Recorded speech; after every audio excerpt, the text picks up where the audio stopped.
Hey ladies and gentlemen, Steven here from Redolessence. Welcome back to another video. I hope you're all doing well. So here's my episode of Buy This, Not That. So I'm going to go through 10 fragrances. Half of them are going to be fragrances that one might recommend to you for whatever reason or purpose. Then I'm also going to be telling you about 5 alternatives to those fragrances and why I personally think you should purchase those instead. So I'm excited to get on with this list, so make sure to stay tuned.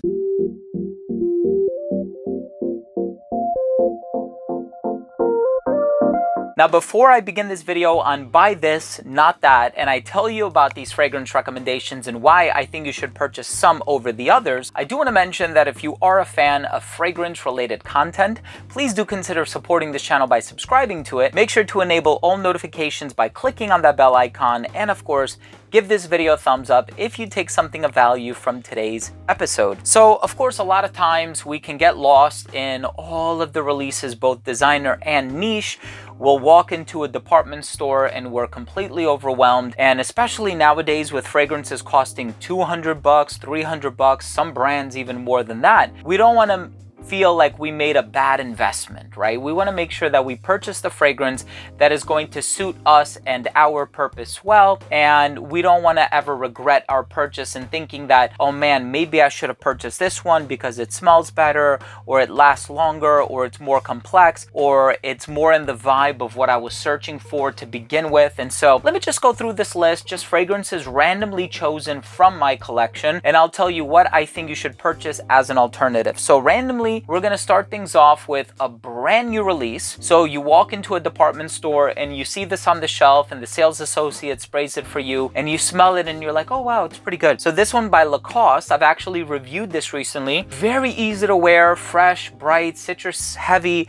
By Lacoste, it's called L1212 Blanc. Eau Fresh. Now, instead of this one, you should purchase the original Blanc. So the Eau de Parfum, which I think was released last year or a couple of years ago. So I would certainly recommend this over the Eau Fresh because this one lasts longer. And so you're going to get a DNA that is actually pretty similar, but you're going to get a few more hours of longevity from the Eau de Parfum. And also this one just came out, so you're going to have to pay full retail. This has been on the market for some time now, so I'm sure if you look around well enough, you'll be able to find it online discounted. The next fragrance I want to mention, and I hate to do this because I love this fragrance so much, one of my favorite designer fragrances of all time, and I actually still wear it. I've worn it half a dozen times in the year 2022 already, all things considered in the fact that I own so many fragrances, but by Jean Paul Gaultier, Le Male. Now, Le Male has been around for a very long time. Of course, it's been reformulated to death, and it doesn't last like it once used to, and some even say that the smell is a bit different from what they remember in the late 90s or mid to late 90s when it came out. As an alternative, now I'm not saying they smell the same, but they do give off a similar vibe while still smelling rather different from one another. I would recommend you purchase Reflection for Men by Amouage. And to take it up a notch, you can even check out Reflection 45, which is the extrait version. I mean, the longevity on that thing is 12 plus hours. Absolutely incredible. The concentration is 45% oil. Now, of course, this one is quite citrusy. It has the jasmine in there, has a lot of citrus in there as well. You also have incense notes, you have olibanum, you have benzoin, you also have myrrh and apopanax, which is sweet myrrh, and of course the original Le Male by Jean Paul Gaultier. This has the mint, the lavender, and the vanilla. And so this one also tends to go in a sweeter direction. Of course, this is going to be a lot more expensive, but you're going to get the longevity that you might not get from the mall, and you're also going to get a really nice natural aroma with a great bit of complexity as well. So check out Reflection for Men by Amouage or Reflection 45 if you're looking for a similar experience,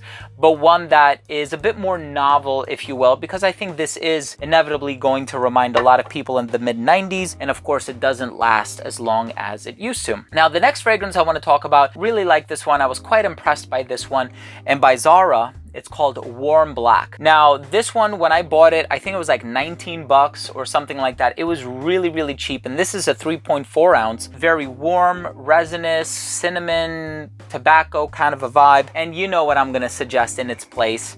Tobacco Vanille by Tom Ford. I purchased this one many years ago. I still wear it to this day. One of my favorites, especially right around this time of the year. This time of the year, I love wearing this one, INCENSE, and also Ombre Leather. Those are like some of my favorite fragrances. Noir de Noir is a great one as well. You're going to get incredible longevity from Tobacco Vanille. You're going to get like 3 or 4 hours from Warm Black. So that in and of itself kind of makes it a no-brainer. The next fragrance couple that I want to talk about, so this is a newer release and it's called Very Good Girl by Carolina Herrera. Beautiful sort of peony lychee combination composed by an amazing perfumer, Quentin Biche. And of course, you know, for a designer fragrance, it's quite on the affordable side, although, you know, if you're paying retail, you'll still end up paying a pretty penny for it. But there is a fragrance that preceded it, made by the same perfumer, and that fragrance is none other than Delina by Parfums de Marly. But of course, I'm gonna